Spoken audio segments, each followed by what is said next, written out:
when I am, let's see here, how can I say this? When I harden my heart tremendously to the law, grace is not applied to me in the gospel. In a sense, it condemns me even more because I've been shown the good news and I've rejected it. So, that's how it works. Now, when Christ forgives my sins, does that mean my sins are gone? In God's eyes, they're gone. It says in Romans that Abraham's faith was credited to him as righteous. It didn't say it made him righteous. And St. Paul tells, I believe, St. Timothy, pursue righteousness. Well, how do you pursue something that's already credited to you? Unless throughout the Christian's sanctified life, the life of a Christian who has been and is being justified through faith, they, in a sense, realize that in their actions. The Holy Spirit, through more grace, allows them to, in a sense, behave better, become more Christ-like. After all, sanctification is simply to make holy, and what is the holiest thing in the universe, in fact, outside of the universe? God. Our sanctification is us becoming more Christ-like or God-like.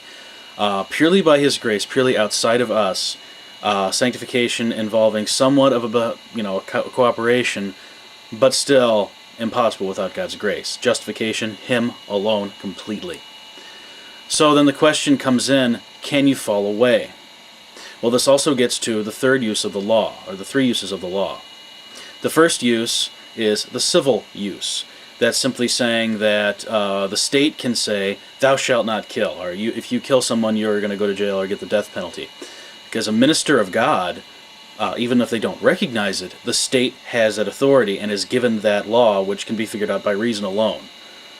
We know better to kill somebody. Our conscience will hit that. That's why the ancient Greek philosophers found that out. They knew that. The second use of the law is to show us our sin. We agree on that one completely. The third use that I know you have a problem with is as a guide in the Christian's life. And here's an example of why we need the guide. And I have to admit, I'm going to steal, I believe it's Dr. Maxwell from Concordia Seminary, St. Louis. I'm going to steal his example for this because it was really funny and works.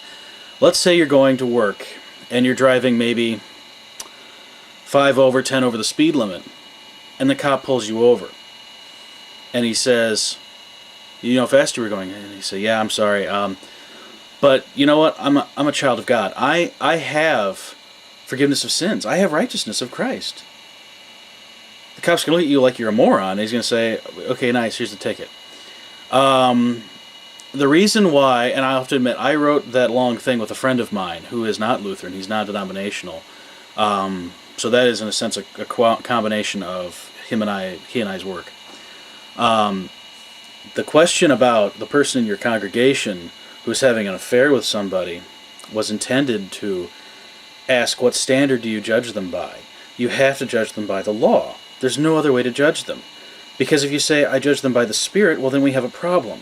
And this problem is very apparent in, for example, Acts, when the Jerusalem Council has to meet. The reason the Jerusalem Council has to meet is that, even with the same Spirit, Peter was saying, along with some other people, that you have to be circumcised if you're a Gentile to be a Christian. And Paul says, no, okay, we have a disagreement there, a fundamental disagreement about how to join Christianity. What do they go by? In a sense, they didn't go per se by the Spirit alone. They also had to think about what the Scriptures meant in their entirety in the fulfillment of Christ. So, for example, do the Ten Commandments apply to me? You bet they do.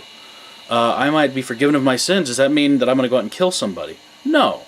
Does it mean that I should hate somebody? Well, no, but you know what? If someone cuts me off, I get mad at them. Is it the Spirit that convicts me? To an extent, but the Spirit reminds me of the law. It reminds me, hey, look, you're not righteous of yourself. You're not holy in yourself. Sit down and be quiet. That's what the third use of the law is for. So, the reason it does it, again, is because it shows us our sin. It shows us our sin even as Christians. And it guides our life to holy living, to righteous living. So, in a sense, that's all it means. I need the Spirit to discern spiritual things, including the spiritual use of the law as a Christian, which is the third use. So, just throwing that